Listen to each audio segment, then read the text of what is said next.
नमस्कार। तारीख है 13 अप्रैल 1919 और जगह अमृतसर।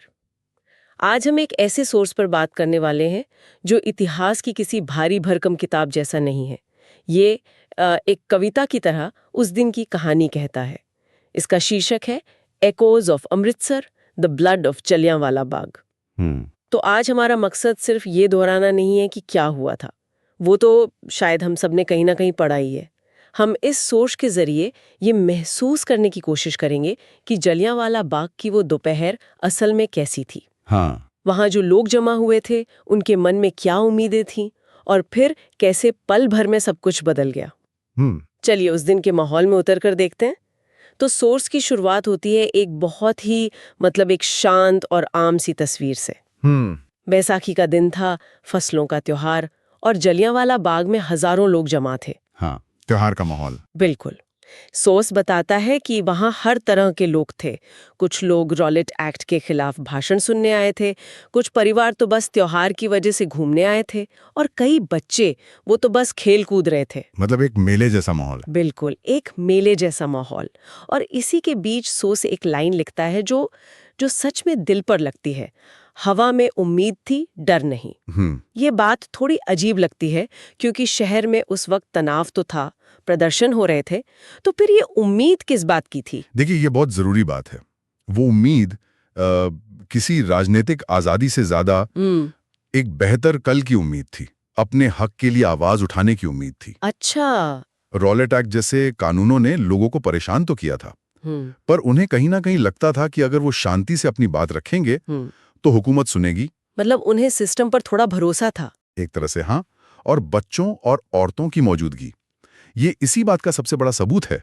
वो किसी दंगे या लड़ाई के लिए नहीं आए थे, वो एक सामुदायिक सभा थी। और डर नहीं वाली जो बात है, वो उसी भरोसे को, शायद एक भोलेपन को दिखाती है। भोलापन। हाँ, कि निहत्थे लोगों पर, औरतों बच्चों पर कोई इस तरह से हमला नहीं कर सकता। उन्हें लगा था कि वो सुरक्षित हैं, और इसी वजह से जो आगे हुआ वो और भी भयानक और एक विश्वासघात जैसा लगता है। बिल्कुल, वो उस उम्मीद के टूटने की कहानी है, और वो उम्मीद बहुत बेरहमी से टूटी। सोर्स उस पल का जिक्र करता है जब माहौल बदलने लगता है। वो लिखता है कि बाग के इकलौते संकरे रास्ते से हथियारबंद अंग्रेजी सैनिक अंदर आने लगे। उनके पीछे था ब्रिगेडियर जनरल रेजिनाल्ड डायर। ये जो संकरा रास्ता है, ये सुनने में तो एक छोटी सी डिटेल लगती है, पर क्या इसका कोई गहरा मतलब था? ये बस एक इत्तेफाक था? नहीं नहीं, ये बिल्कुल भी इत्तेफाक नहीं था। अच्छा। ये उस पूरे हत्याकांड की सबसे सोची समझी और क्रूर रणनीतियों में से एक थी। मतलब? देखिए, जलियांवाला बाग चारों तरफ से ऊंची दीवारों से घिरा था। अंदर आने जाने का वही एक मुख्य रास्ता था जो काफी तंग था। डायर ने ना सिर्फ सैनिकों को वहां से अंदर भेजा, बल्कि उस रास्ते को अपनी बख्तरबंद गाड़ियों से बंद भी कर दिया। ओहो। मतलब साफ था, अब कोई बाहर नहीं जा सकता। वो बाग एक पिंजरा बन चुका था। बिल्कुल, एक बंद पिंजरा, एक किलिंग फील्ड, जिसे सोच समझकर तैयार किया गया था। ये डिटेल बताती है कि डायर का इरादा सिर्फ भीड़ को हटाना था ही नहीं। ये तो वाकई डरावना है। तो सैनिक अंदर आ गए, रास्ता बंद हो गया, और फिर सोर्स लिखता है भीड़ कुछ समझ पाती उससे पहले ही चारों ओर सन्नाटा छा गया। मैं इसी सन्नाटे के बारे में सोच रही थी। इतनी बड़ी भीड़, हथियारबंद सैनिक, कोई कुछ बोला क्यों नहीं? मेरे ख्याल से दोनों बातें थी। वो एक अविश्वास का सन्नाटा था। अविश्वास का? हाँ, सोचिए जरा, एक पल पहले तक बच्चे खेल रहे हैं, लोग बातें कर रहे हैं, और अगले ही पल आपके सामने बंदूकें तानकर सैनिक खड़े हैं। दिमाग को ये समझने में ही कुछ पल लग गए होंगे कि हो क्या रहा है। किसी ने कल्पना भी नहीं की होगी। बिल्कुल।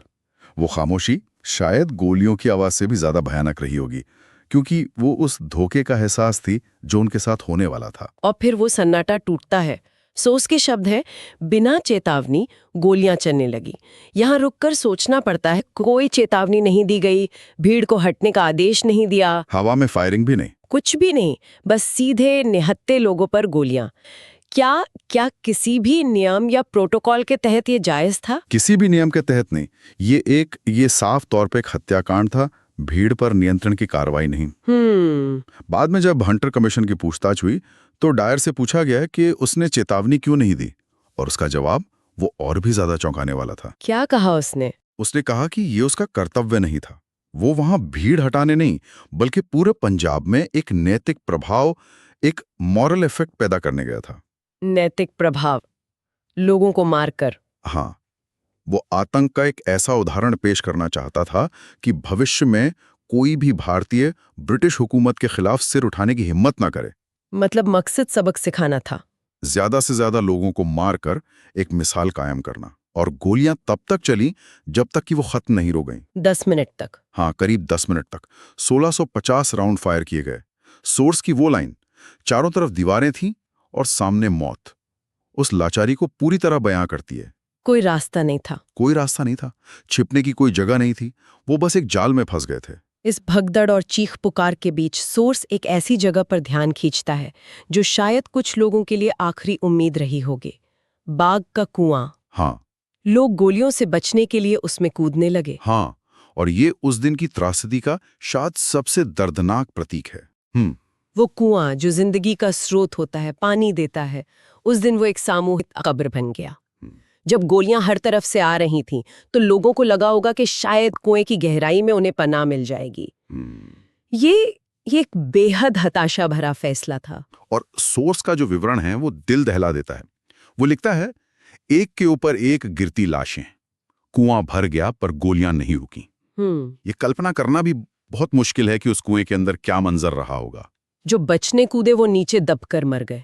वो कुआं सिर्फ एक ऐतिहासिक तथ्य नहीं है, वो उस पल की बेबसी की इंतहा है।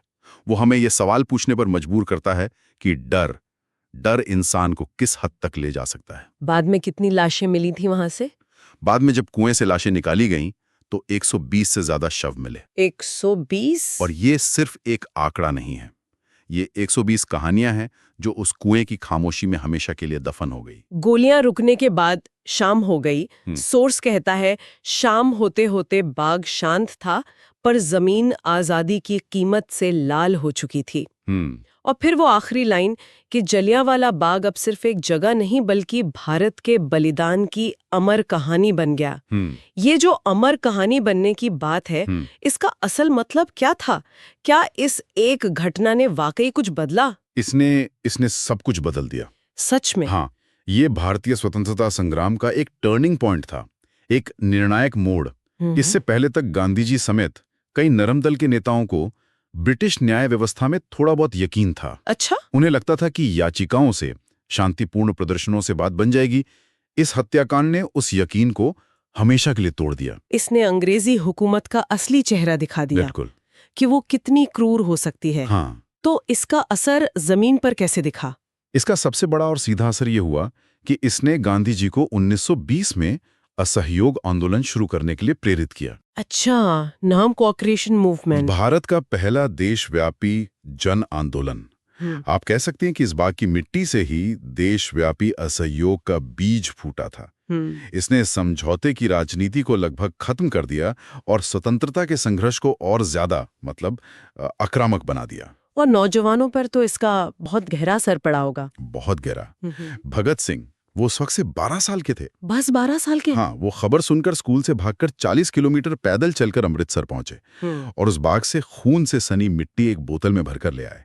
वो रोज उस मिट्टी की पूजा करते थे। इसी घटना ने उनके अंदर क्रांति की आग जलाई। हाँ। और उधर सिंह, जो खुद उस दिन बाग में घायल हुए थे, उन्होंने तो इस नरसंहार का बदला लेने की कसम खाई और 21 साल बाद लंदन जाकर माइकल ओडायर को गोली मारी। बिल्कुल। जो उस वक्त पंजाब का गवर्नर था। तो हाँ, इस एक घटना ने क्रांतिकारियों की एक पूरी पीढ़ी तैयार कर दी। तो जो कहानी हमने एक उम्मीद भरी दोपहर से शुरू की थी, वो एक ऐसी शाम पर खत्म हुई जिसने भारत के इतिहास की धारा ही बदल दी। ये सोर्स एकोज ऑफ अमृतसर सिर्फ एक घटना का जिक्र नहीं करता, नहीं, बल्कि हमें उस दर्द, उस गुस्से और उस बलिदान से जोड़ता है जिसने आजादी की लड़ाई को एक नई और शायद ज्यादा मजबूत दिशा दी। हाँ, और ये हमें एक बहुत जरूरी सवाल पर आगे छोड़ता है। सोर्स इस घटना को बलिदान की अमर कहानी कहता है। तो यहाँ ये सोचने वाली बात है कि खून से लिखी गई ऐसी कहानियां किसी देश की पहचान और उसकी सामूहिक याददाश्त को कैसे बनाती हैं, और आज 100 साल से भी ज्यादा समय के बाद इन दर्दनाक यादों को जिंदा रखने का क्या मतलब है, इसकी क्या जरूरत है।